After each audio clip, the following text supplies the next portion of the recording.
में आप जानेंगे सीबीसी को पढ़ना, ब्लड रिपोर्ट को कैसे पढ़ सकते हैं आप।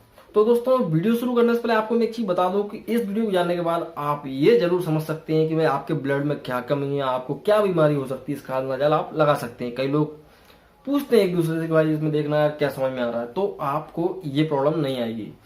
तो हालांकि इसमें बहुत सारे पैरामीटर्स होते हैं और बहुत ज्यादा डीपली भी होते हैं, तो मैं सारे तो नहीं समझा पाऊंगा, लेकिन कुछ जो कि काम के हैं वो जरूर आपको समझा सकता हूँ।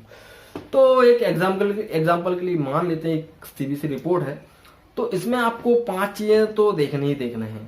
तो सीबीसी मतलब कि कंप्लीट ब्लड काउंट में सिर्फ 5 चीज मेन होती हैं, इसके अलावा आपको ज्यादा ध्यान नहीं देना। तो भाई पहले होता है टीएलसी, मतलब कि टोटल ल्यूकोसाइट्स काउंट्स को आप डब्ल्यूबीसी बोल सकते हैं। ये डब्ल्यूबीसी एक हमारे शरीर के अंदर की जो प्रतिरक्षा तंत्र होता है उसको डिसाइड करती है। मतलब कि आप ये मान सकते हैं कि आपकी डब्ल्यूबीसी आपके रोगों से लड़ने की क्षमता होती है।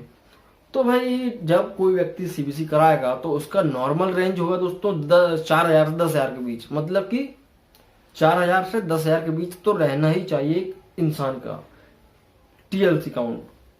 तो भाई यहाँ पे डब्ल्यूबीसी अगर 4,000 से ज्यादा आ रहा है तो ठीक है, लेकिन 10,000 से ज्यादा आ रहा है तो ये समझ लो कि आपकी बॉडी में इन्फेक्शन है।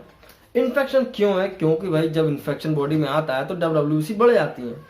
कोई भी पैथोजन होगा आपकी बॉडी के अंदर, बैक्टीरिया वायरस, तो उससे लड़ने के लिए डब्ल्यूबीसी ज्यादा बनेंगी, तो जाहिर सी बात है आपकी बॉडी में डब्ल्यूबीसी बढ़ेंगी। तो डब्ल्यूबीसी जब बढ़ जाती है 10,000 से ज्यादा होंगे तो आप समझ सकते हैं कोई ना कोई इन्फेक्शन हो सकता है बॉडी के अंदर। उसके बाद आपको देखना है दोस्तों डीएलसी। तो डीएलसी में 5 चीजें होती हैं basically, neutrophils, lymphocytes, basophils, monocytes, ये सब होते हैं। तो भाई यहाँ पे न्यूट्रोफिल्स अगर आपका बढ़ रहा है, न्यूट्रोफिल्स होता है 40 से लेकर 60 के बीच में होना चाहिए, अगर ये बढ़ रहा है तो आपको ये अंदाजा लगा लेना चाहिए कि भाई जो इन्फेक्शन है ना 4-5 दिन के अंदर हुआ है। मतलब कि जब कोई इन्फेक्शन 4-5 दिन का रहता है तब न्यूट्रोफिल्स बढ़ते हैं, और अगर 4-5 दिन से ज्यादा का इन्फेक्शन है तब क्या बढ़ेगा, लिम्फोसाइट्स बढ़ जाएंगे। तो यहाँ पे लिम्फोसाइट आपको देखना 20 से 40 के बीच होना चाहिए। तो भाई लिम्फोसाइट आपने देख लिया 20 से 40 के बीच है तो ठीक है, अगर 40 से ज्यादा है तो आप अंदाजा लगा सकते हैं कि भाई इन्फेक्शन तो 1 हफ्ते से पुराना हो सकता है। अब आता है दोस्तों इयोसिनोफिल। तो इयोसिनोफिल मतलब कि होता है कि ये 0 से 6 के बीच होती हैं। तो अगर ये किसी की बॉडी में बढ़ रहे हैं तो आप ये बोल सकते हैं कि भाई इस व्यक्ति को एलर्जी है। एलर्जी हो सकती है धूल से, मिट्टी से, कीड़े मकोड़ों से, खाने की चीजों से। तो भाई अगर किसी को खांसी हो रही बार बार, या किसी को सर्दी हो रही है या खुजली चल रही बॉडी में, तो इयोसिनोफिल भी बढ़ जाता है।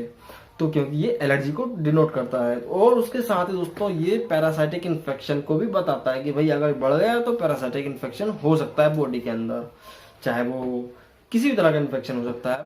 उसके अलावा भी बेसोफिल्स वगैरह भी होते हैं, बट वो इतना रेयर रहते हैं कि वो बढ़ते नहीं है ज्यादा खास केसेस में। बट आपको ध्यान देना है अब तीसरे पैरामीटर पर, जिसे बोलते हैं हम हीमोग्लोबिन। हीमोग्लोबिन एक बहुत ही इंपॉर्टेंट चीज है। हीमोग्लोबिन पे एक सेपरेट वीडियो है, आप चाहें तो देख सकते हैं।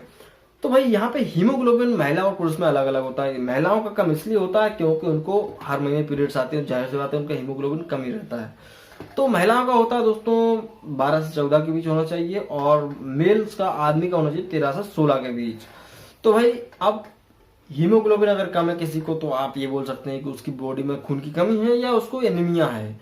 और अगर 5 से भी ज्यादा कम है तो आप उसे थैलेसीमिया या सीवियर एनीमिया बोल सकते हैं कि भाई इसको तो अब ब्लड ट्रांसफ्यूजन होना ही है, मतलब कि खून चढ़ना ही है सामने वाले व्यक्ति को।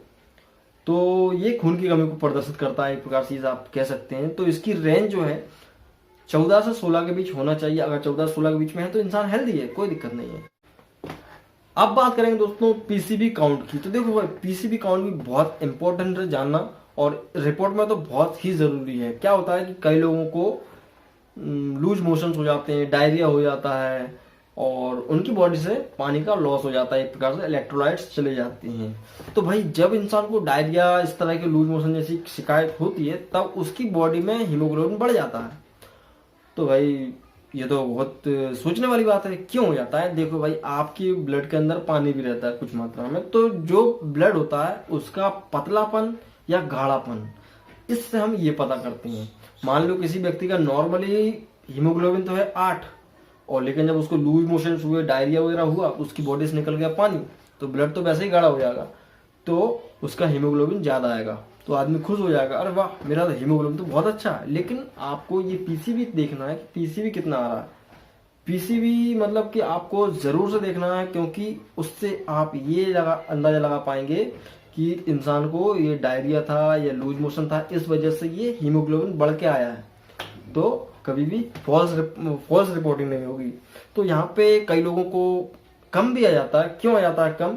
मान लो किसी को बॉटल चढ़ाई आपने, किसी को ड्रिप लगाई, आरएल की ड्रिप लगाई है, और उसी हाथ से आपने ब्लड सैंपल का कलेक्ट करके टेस्ट करवाया, तो हीमोग्लोबिन कम आएगा, क्योंकि ऑलरेडी पानी पहुंच गया शरीर के अंदर, ब्लड में रिसेंटली पानी ऐड हुआ है, तो हीमोग्लोबिन कम आएगा। टोटल मतलब ये है दोस्तों कि पीसीबी में आपको ब्लड का गाढ़ापन देखना है कि भाई आपकी रिपोर्ट गलत ना हो, बस कि भाई ब्लड का जो हीमोग्लोबिन है वो एक्यूरेट आ सके। उसके बाद बात की जाए दोस्तों एमसीबी की, तो एमसी का मतलब होता है मीन कॉर्पस्कुलर काउंट। तो ये एक्चुअली क्या होता है कि आरबीसी, डब्ल्यूबीसी, प्लेटलेट्स, ये सारे ब्लड के अंदर होते हैं। तो इनमें क्या होता है, आरबीसी जो होती है रेड ब्लड सेल्स, उसका साइज ये बताती है। मतलब कि एमसीबी आप देख रहे हैं तो आपको इससे आरबीसी का साइज पता चलेगा कि कितना बड़ा है कितना छोटा है। 80 से 100 के बीच रहना चाहिए, बट अगर ये बढ़ जाता है तो क्या प्रॉब्लम होगी, आपको विटामिन B12 की कमी हो सकती है, आपको थैलेसीमिया हो सकता है, आपको आयरन की कमी हो सकती है। तो इससे ये पता चलता है कि भाई आपका जो आरबीसी है वो कितना कमजोर है, कितना मजबूत है। तो ये इससे आप अंदाजा लगा सकते हैं। उसके अलावा दोस्तों होता है एमसीएच। तो एमसीएच अगर बड़ा है तो आप ये बोल सकते हो कि भाई सामने वाले व्यक्ति को मेगालोब्लास्टिया हो सकता है, एनीमिया। एनीमिया की कैटेगरी होती है मेगालोब्लास्टिया, तो वो हो सकती है। इसके अलावा लास्ट होता है दोस्तों प्लेटलेट्स काउंट। तो प्लेटलेट्स काउंट मतलब यही है दोस्तों कि आपकी बॉडी में आपको चोट लगी और आपका ब्लड निकला और खून जम गया, तो वो क्यों जमा है? प्लेटलेट्स के कारण। मतलब कि आपकी ब्लड के अंदर क्लोटिंग करने की क्षमता कितनी है। प्लेटलेट्स काउंट जितना अच्छा होगा, आपकी बॉडी के अंदर ब्लड को क्लोट करने की क्षमता उतनी होगी।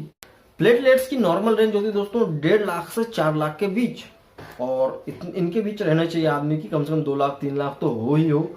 अगर किसी व्यक्ति की 80,000 से कम हो जाती है प्लेटलेट्स, तो आप पूरा पूरा बोल सकते हैं सामने वाले को डेंगू हो चुका है, क्योंकि डेंगू का जब इन्फेक्शन बॉडी के अंदर आता है तो प्लेटलेट सबसे पहले कम होते हैं। तो यही है दोस्तों कि सीबीसी में आपको सिर्फ और सिर्फ आपका डीएलसी देखना है, टीएलसी देखना है, हीमोग्लोबिन देखना है, और प्लेटलेट्स, एमसीवी और ये सब हीमोक्रेट्स, यही चीज देखना है। इसके अलावा कुछ ज्यादा आप देखो ना, नहीं तो पूरा ऊपर से निकल जाएगा। सो दोस्तों आज की वीडियो में सिर्फ इतना ही। आशा करता हूँ आपको वीडियो पसंद आया होगा, समझ में आया होगा। मैंने पूरी कोशिश करी कि भाई आसान भाषा में बताने की, और अगर अच्छा लगा तो लाइक करो, जिससे मुझे मोटिवेशन मिलेगा और आगे ही ऐसी वीडियो आपको बनाता रहूंगा। और हमारे वीडियोस को कंटिन्यू देखने के लिए हमारे चैनल को सब्सक्राइब कर दो यार, और बेल आइकन को भी जरूर दबा देना। सो मिलते हैं नेक्स्ट वीडियो दोस्तों। जय हिंद, वंदे मातरम।